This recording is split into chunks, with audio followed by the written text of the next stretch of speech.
हरे Krishna.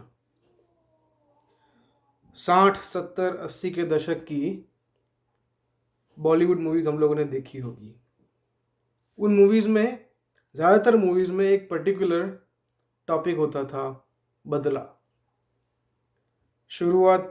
Movie की शुरुआत में दिखाया जाएगा कि कोई विलन है, वो जो हीरो है उसकी फैमिली को हर्ट करता है, हीरो को हर्ट करता है, हीरोइन को हर्ट करता है। और पूरी मूवी का एक ही टॉपिक होता है, एक ही मकसद होता है, वो हीरो विलन से कैसे बदला लेगा। और अंत में वो हीरो विलन को मार देता है और दी एंड हो जाता है। सब खुशी खुशी ताली बजाकर घर चले जाते हैं।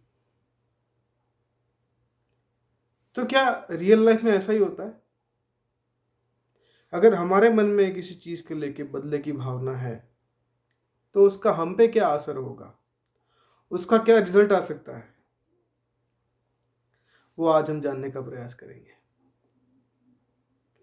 आप सब लोगों ने पॉर्क्यूपाइन यानी कि शाही जो होती है वो देखी होगी आपने, जिसके पीठ पे कंटक होते हैं, है ना, पूरे शरीर पे कंटक होते हैं।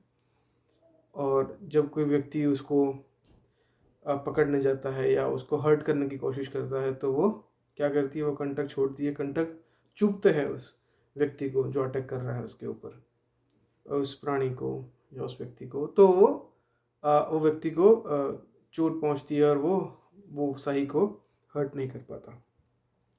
बट यही शाही, अगर उसको बहुत ठंड लग रही है और बहुत सारी शाही है एक साथ इकट्ठा हुई है, तो क्या होगा? अगर वो एक साथ इकट्ठा होने चाहते हैं तो क्या होगा? वो जो कंटक है वो एक दूसरे को चुभते हैं, है ना। ये बदले की भावना भी वैसी ही है, वो एक दूसरे को चुभती है। आज हम महाभारत के कुछ प्रसंगों में से ये सीखने का प्रयास करेंगे कि कैसे ये बदले की भावना हमारे लिए अच्छी नहीं है।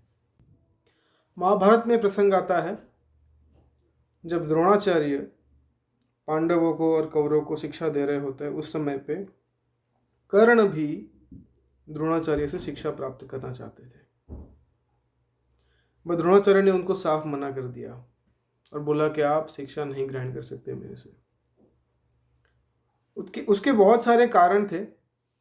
उनमें से कुछ प्रमुख कारण यह था कि Dronacharya was the teacher, he was the guru only for the royal family. जो रॉयल फैमिली को बिलोंग करता है उन बच्चों के लिए वो गुरु थे। तो एक स्पेसिफिकली वो गुरुकुल का पर्पस वही था कि वो रॉयल फैमिली के बच्चों के लिए है। और Karna was not the part of the royal family, तो फिर उसको शिक्षा कैसे प्राप्त हो सकती है? ये एक कारण था। दूसरा प्रमुख कारण यह था कि कर्ण की जो मेंटालिटी थी, जो अप्रोच था, जो एटीट्यूड था, वो एक विद्यार्थी को सूट नहीं करता है।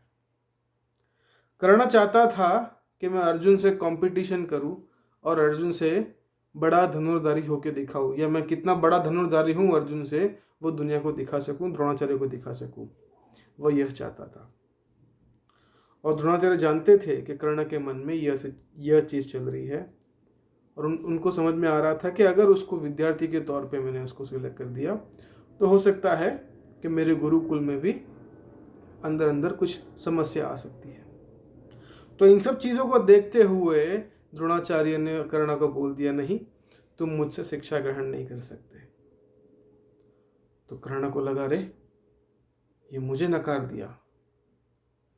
एक जो व्यक्ति के अंदर जो ईगो होता है ना, वो व्यक्ति को ऐसा बोलता है, मेरे साथ ऐसा कैसे हो सकता है, मेरे साथ ऐसा किया तूने, मेरे साथ ऐसा किया। अब पूरी जिंदगी कर्ण को ऐसा लगने लगा कि मेरे दुख का कारण कौन है? द्रोणाचार्य है, जो इमीडिएट कॉज थे। और रिमोट कॉज कौन था? अर्जुन। और यही बदले की भावना के साथ कर्ण ने अपने पूरा जीवन व्यतीत किया। और अंत में क्या मिला? इस बदले की भावना के चक्कर में कर्ण ने क्या किया? जो व्यक्ति का साथ नहीं देना चाहिए, जो व्यक्ति गलत है, अपरेंटली दिख रहा है कि वो व्यक्ति सही नहीं कर रहा है समाज के लिए, देश के लिए, पूरे विश्व के लिए, उसका साथ दिया, दुर्योधन का साथ दिया। दुर्योधन ने बाहरी दिखावा किया कि हाँ मैं तेरे साथ हूँ, मुझे तेरे दुख की चिंता है, परवाह है। पर दुर्योधन जानता था कि मैं कर्ण का गलत तरीके से इस्तेमाल कर सकता हूँ, इसलिए दुर्योधन ने भी बाहर से दिखावा करके कर्ण का साथ देने का नाटक किया। और कर्ण ने पूरी जिंदगी दुर्योधन की बातें सुनकर अपने जीवन में भी जहर घोल दिया। यहां तक कि द्रौपदी का वस्त्र हरण करने का आइडिया भी कर्ण के दिमाग की उपज था। सोचिए, एक बदले की भावना व्यक्ति को कितना नीचे गिरा सकती है, इसका ये पूर्ण उदाहरण है। आज के समाज में हमने कर्ण को हीरो बना के रखा है, बट हमें उसके जीवन के यह पहलू पर भी हमें चिंतन करने की आवश्यकता है। गलत व्यक्तियों का साथ देने के कारण अल्टीमेटली उनको भी शरीर त्यागना पड़ा, उनकी मृत्यु हुई महाभारत के युद्ध में। दूसरी तरफ हम उदाहरण लेते हैं अंबा का।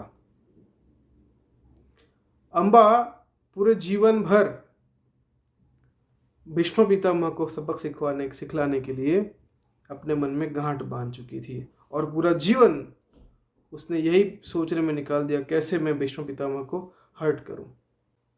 और इसी के चलते वो पूरे जीवन भर इस बदले की भावना में जलती रही। कैसे भीष्म पितामह को हर्ट किया जाए, कैसे उनका नुकसान किया जाए, कैसे उनकी मृत्यु का कारण बनूं मैं, उसी को सोच सोच के पूरा जीवन व्यतीत कर दिया। और वह जीवन में तो वह भीष्म पितामह का कुछ नहीं बिगाड़ सकी, पर उसको दूसरा जन्म लेके आना पड़ा। सोचिए, ये बदले की भावना के कारण उसको फिर से दूसरा जन्म लेना पड़ा उसी पर्पस को अचीव करने के लिए। और अल्टीमेटली भीष्म पितामह के मृत्यु का कारण तो वह बनी, पर साथ में उसका भी नुकसान हुआ। सोचिए, ये बदले की भावना कितनी खतरनाक है।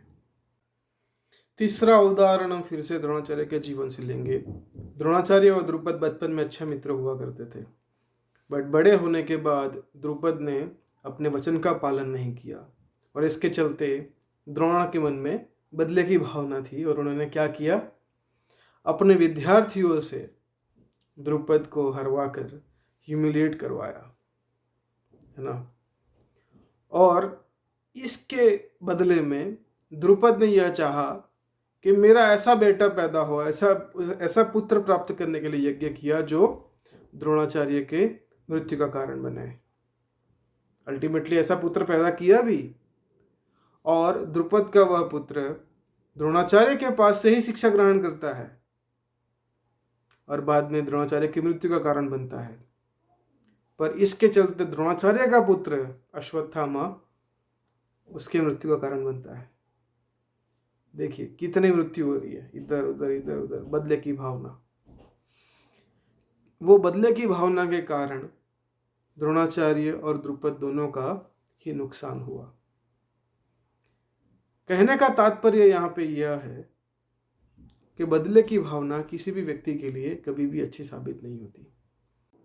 अगर किसी व्यक्ति या परिस्थिति के कारण हमें जीवन में ह्यूमिलिएशन का सामना करना पड़ता है, तो बदले की भावना रखने के बजाय हमें यह आत्मचिंतन करना चाहिए कि क्या मैं वह चीज़ के लिए लायक था। अगर हाँ मैं लायक हूँ, फिर भी यह चीज़ मुझे नहीं मिली है, तो हो सकता है कि मेरे प्रारब्ध में वो नहीं है। ज़रूरी नहीं है ऐसा कि हम जिस चीज़ के लिए लायक हो वह हर चीज़ हमें मिले। कुछ चीज़ नहीं मिलती है। बदले की भावना क्यों रखनी है? बदले की भावना रखने से अंत में नुकसान हमारा ही होता है। जब वो थॉर्नी बुश आता है, उसको हाथ में पकड़ के आप वो जिसमें कंटक होता है उसको हाथ में पकड़ के गुस्सा कर रहे हो आप, तो क्या होगा? जितना अंदर से गुस्सा नहीं आ रहा है, उससे ज़्यादा गुस्सा इसी कारण आता है क्योंकि हाथ में पकड़ के गुस्सा करने से यहाँ हाथ से खून निकल रहा है, आपको दर्द हो रहा है, इसी वजह से ज़्यादा गुस्सा आता है। तो गुस्से का कारण यह नहीं है कि हमें वो चीज़ नहीं मिली, गुस्से का कारण है हमारे अंदर की बदले की भावना। जब भी हम ये बदले की भावना छोड़ेंगे तो समझ लीजिए कि आप अपना नुकसान अभी नहीं करोगे। क्रोध क्यों आता है? क्योंकि विषय की कामना है। जब हम भगवत भक्ति में लीन हो जाएंगे, भगवान की इच्छा अनुसार अपना जीवन व्यापन करेंगे, तो कभी भी विषय की कामना नहीं आएगी हमारे जीवन में। और इसी के चलते कभी क्रोध नहीं आएगा, क्योंकि किसी भी चीज़ के ऊपर हम अपने आप को लायक नहीं समझेंगे। हम समझेंगे जो भी मुझे मिला है वह भगवान की कृपा से मिला है। जब यह सोचता हूँ कि यह चीज़ मुझे जो मिली है वो मेरी मेहनत से मिली है, तो मुझे अभिमान होगा, और वो ना मिलने पर मेरे अंदर बदले की भावना भी आएगी। बट जब मैं ये समझूंगा जो कुछ भी प्राप्त हुआ है मेरे जीवन में वो केवल और केवल ईश्वर की, भगवान की, कृष्ण की कृपा से प्राप्त हुआ है, तो कभी भी हमारे अंदर गुस्सा नहीं आएगा। और अगर कुछ प्राप्त नहीं होता है तब हम ये सोचेंगे शायद कृष्ण चाहता नहीं कि मुझे वो मिले, या कृष्ण मुझे इस चीज़ के लिए लायक नहीं समझता, या कृष्ण ने मेरे लिए कुछ अच्छा सोचा होगा। तब हमें कभी हमारे जीवन में दिक्कत नहीं आएगी। एटलीस्ट हम अंदर से नहीं तड़पेंगे। बाहरी दुख लोगों को दिख सकता है। देखिए, दुख बाहरी हो ना तो वो अपने को फील ज़्यादा नहीं करवाता। आंतरिक दुख चाहे बाहर से अपने कितने सुखी दिखे, अंदर से वो व्यक्ति को खोखला कर देता है। पांडवों के जीवन में ऐसा नहीं था, दुख नहीं था, भगवान उनके साथ थे, फिर भी उनके जीवन में बहुत दुख था, पर वो केवल बाहरी था। अंदर से उनको कोई भी दुख का सामना नहीं करना पड़ा, क्योंकि वह जानते थे भगवान हमारे साथ है, और भगवान ने जो सोचा है वह हमारे लिए अच्छा ही होगा, और अंततः वो अच्छा ही हुआ। इसीलिए बदले की भावना छोड़िए, विषय प्राप्ति की भावना छोड़िए, अपने आप को लायक बनाने के लिए प्रयास कीजिए, अपने आप को भगवान की सेवा में लगाने का प्रयास कीजिए।